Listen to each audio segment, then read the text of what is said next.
Hey everyone and welcome. Today, we're going to totally break down one of the most creative and sometimes tricky parts of the B2 first writing exam, the review. And trust me, by the end of this, you'll have a complete blueprint for turning any review task into a top-scoring piece of writing. Yeah, I get it. You see that prompt, and the pressure's on, right? You're supposed to be descriptive and have an opinion and be organized, all in like 190 words. It can feel a little overwhelming, but that's exactly what we're going to solve today. This is your clear, simple guide to absolutely nailing it, step by step. So, here's our game plan. First, we'll understand the mission. Then, we'll create our blueprint by breaking down the question. After that, we build the perfect structure, add some polish to make it shine, and finish with a final pre-flight checklist. Simple as that. Okay, first things first. What are the examiners actually looking for when they ask for a review? Before you can score the points, you got to know the rules of the game. So let's dive in and figure out what the mission really is. It's actually way simpler than it seems. Every single review task, I don't care if it's about a film, a book, or a new cafe, it all boils down to these three jobs. You describe it, you discuss the specific things they ask you about, and then you give your final verdict, your recommendation. That's it. Now check this out because this is so important. Look at the style.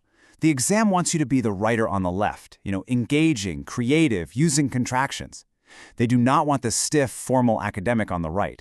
So this is your official permission slip to actually be a bit more relaxed, a bit more conversational. You're writing for a magazine, not a science journal. All right, let's move on to what is maybe the most critical phase of all, planning. And I'm not kidding here. Spending just 2 or 3 minutes breaking down the question before you write is the single fastest way to a higher score. It'll save you a ton of stress later. So before you even think about writing your first sentence, you need to put on your detective hat. In every single prompt, you are looking for 3 vital clues. 1, what exactly do they want me to describe? 2, what specific points do I have to talk about? And 3, who am I writing this for? Okay, let's get our hands dirty with a real example.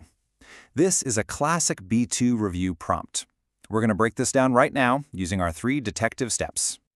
So, step 1, what's the description job? See, it doesn't say describe a book you've read. It's way more specific. It wants a book where the main character did something surprising. That little detail is everything. That's our anchor for the whole review. Okay, next up, the discussion points. And boom, there they are, spelled out for us. What did the character do, and why was it surprising? These 2 questions are your non-negotiable checklist for the body of your review. You have to answer them.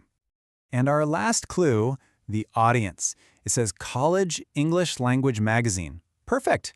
Right away, we know we're writing for our friends, our classmates, maybe some teachers. So the tone should be friendly, engaging, neutral, but definitely not super formal. Fantastic. We've got our blueprint. We know exactly what to do. Now it's time to actually build this thing.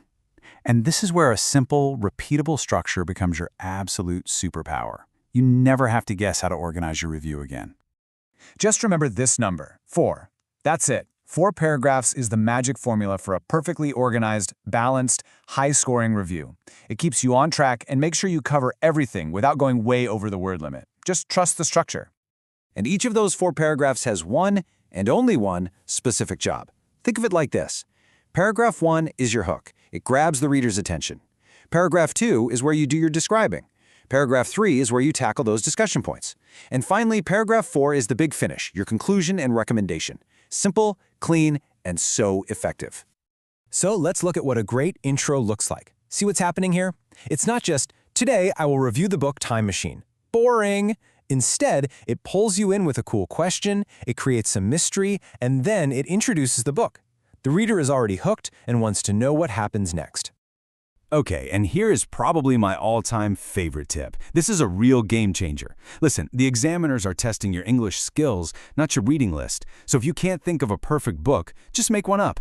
Or, even better, take your favorite movie or TV show, one you know really well, and just pretend it's a book. It's a fantastic shortcut, and it works every time. Okay, our structure is rock solid. Now it's time for the fun part, adding the polish.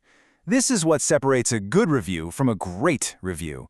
It's how we add that extra sparkle that really impresses the examiner. Look, using the right words is like a secret handshake with the examiner. It shows them you know what you're talking about. If you're reviewing a film, use film words like plot and special effects. If it's a restaurant, talk about the atmosphere and service. It makes your reviews sound so much more authentic. And here are a couple of little grammar power-ups you can use. The passive voice, "the film was directed by," is perfect for reviews because it puts the focus on the product, not you. And if you're describing an experience, using narrative tenses like the past perfect makes your story come alive. And hey, don't be afraid to have a little toolbox of useful phrases ready to go. They act like signposts for your reader, making your review super easy to follow. And under exam pressure, they are amazing for organizing your thoughts. They're like the glue that holds the whole thing together. We've built it, we've polished it, now it's time for the launch. This is your final pre-flight checklist. Just a few things to run through in your head right before you start writing on exam day. Your goal is to make this checklist automatic. Did I plan? Check. 4 paragraphs? Check. Right title, right style, right vocab? Check, check, check. And one last thing, please, do not waste precious exam time counting every single word. Seriously, if you use the 4-paragraph structure, your word count is going to be just fine. And for those of you who want to aim for the very top marks, here's one final pro tip. In your conclusion, instead of just saying, "I recommend it," get more specific. Who is it good for and who maybe shouldn't buy it? This kind of detailed, nuanced recommendation is a seriously advanced move that shows you're thinking on a whole other level. And there you have it, the complete blueprint, from breaking down the question all the way to polishing that final sentence. You now have all the tools you need. The only thing left to do is practice. So go on, grab a sample question, follow these steps, and see what you can do. You've got this.